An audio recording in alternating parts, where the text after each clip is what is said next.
अभी जिस परिस्थिति से हम गुजर रहे हैं उसे देखते हुए मेरा दिल्ली में रहना यह अति आवश्यक था। इसलिए मैं वीडियो कॉन्फ्रेंसिंग के माध्यम से आप सभी से जुड़ रहा हूं। मैं भले ही आपके बीच नहीं आया, लेकिन अपने उत्साह के माध्यम से आप मुझ तक जरूर पहुंच गए हैं। यह अपने आप में एक संदेश है कि चाहे हम किसी भी परिस्थिति में रहें, यह देश चलता रहेगा और हमारा काम नहीं रुकेगा। किसी भी स्थिति में हमारा संवाद नहीं टूटेगा। साथियों, आज का दिन हमारे शहर लखनऊ और हमारे राज्य उत्तर प्रदेश और हमारे पूरे देश के लिए एक ऐतिहासिक दिन है। आज का दिन मैं समझता हूं उस शक्ति की आराधना का दिन है जो हमारी सेनाओं को संबल प्रदान करती है, जो हमारी सेनाओं में निहित होकर दुश्मन पर कहर बरसाती है। आज का दिन मेरे लिए व्यक्तिगत रूप से बहुत ही महत्वपूर्ण है, क्योंकि मैंने अपने शहर लखनऊ के लिए एक सपना देखा था कि मेरा शहर भारत के डिफेंस सेक्टर को मजबूत करने में एक बड़ा योगदान दे। वह सपना अब पूरा हो रहा है। साथियों, BrahMos integration and testing facility का उद्घाटन इसलिए भी महत्व रखता है क्योंकि आज का दिन बहुत ही खास है।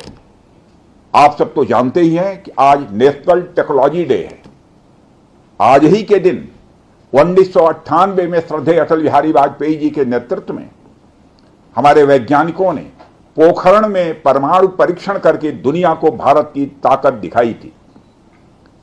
और वह परीक्षण हमारे साइंटिस्ट, इंजीनियर्स, डिफेंस पर्सनल और कई अन्य स्टेक होल्डर्स के अथक प्रयासों का ही परिणाम था। यह हमारे वैज्ञानिकों तथा इंजीनियर्स को मान्यता देने, उनको रिकॉग्नाइज करने और उनके कंट्रीब्यूशन को एक्नॉलेज करने का दिन है। मुझे अच्छी तरह याद है जब मैंने इसका शिलान्यास किया था, उस समय माननीय मुख्यमंत्री श्री योगी आदित्यनाथ जी भी थे। उस दौरान मैंने यह इच्छा जाहिर की थी कि जितनी जल्दी हो सके इस प्रोजेक्ट को पूरा कर लिया जाए।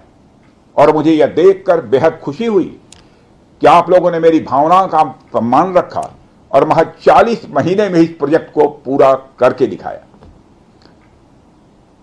आज हमारे आसपास जैसी परिस्थितियां हैं उसे देखते हुए यह बेहद जरूरी हो जाता है कि हम अपने लक्ष्यों को ऐसे ही समयबद्ध तरीके से पूरा करते रहें। इस मौके पर मैं उत्तर प्रदेश के माननीय मुख्यमंत्री श्री योगी आदित्यनाथ जी का विशेष आभार प्रकट करता हूं।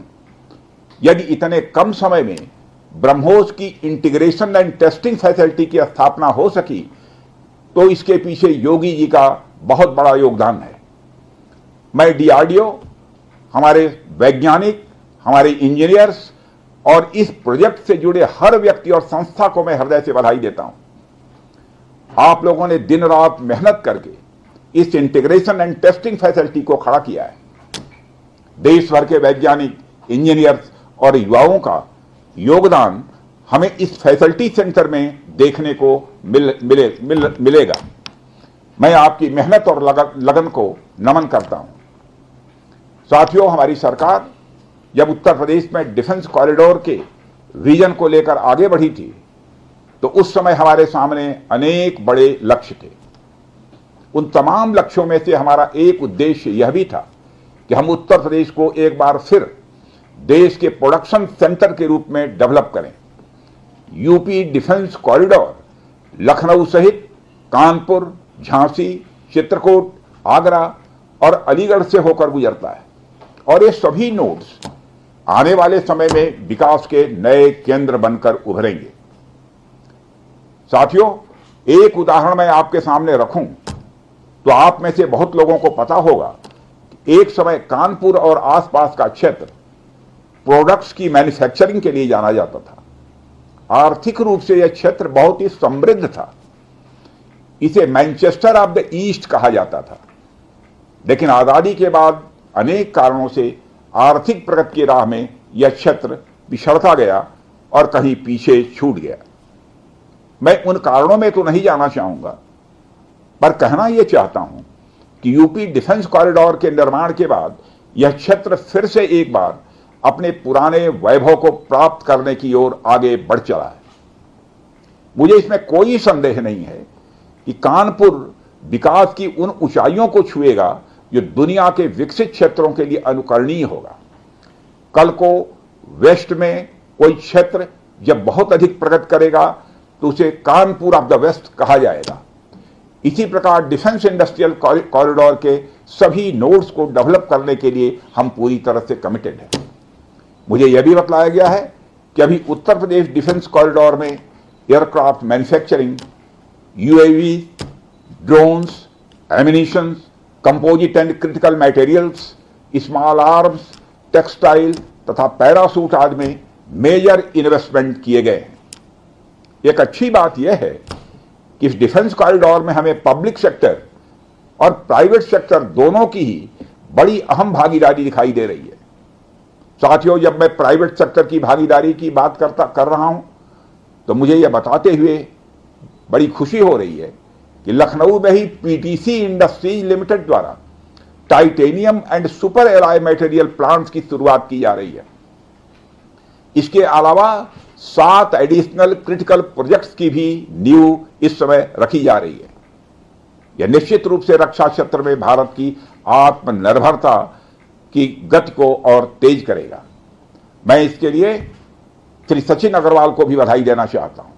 हमारा सपना है कि उत्तर प्रदेश दुनिया के टॉप डिफेंस प्रोडक्शन और एक्सपोर्ट डेस्टिनेशन के रूप में जाना जाए। आज जो ब्रह्मोस फैसिलिटी शुरू हो रही है, मैं समझता हूं वह यूपी डिफेंस कॉरिडोर का यह गौरव होगा। यह सिर्फ उत्तर प्रदेश का ही नहीं बल्कि देश का सबसे बड़ा BrahMos integration and testing facility centre है। यह रक्षा क्षेत्र में भारत की आत्मनिर्भरता के प्रयास को भी मजबूती प्रदान करेगा। साथियों, जहां तक ब्रह्मोस का प्रश्न है तो आप सभी यह जानते हैं कि ब्रह्मोस दुनिया के सबसे तेज सुपरसोनिक क्रूज मिसाइल्स में से एक है। ब्रह्मोस सिर्फ एक हथियार नहीं है बल्कि यह अपने आप में एक मैसेज है। मैसेज हमारी आर्म्ड फोर्सेस के स्ट्रेंथ का है।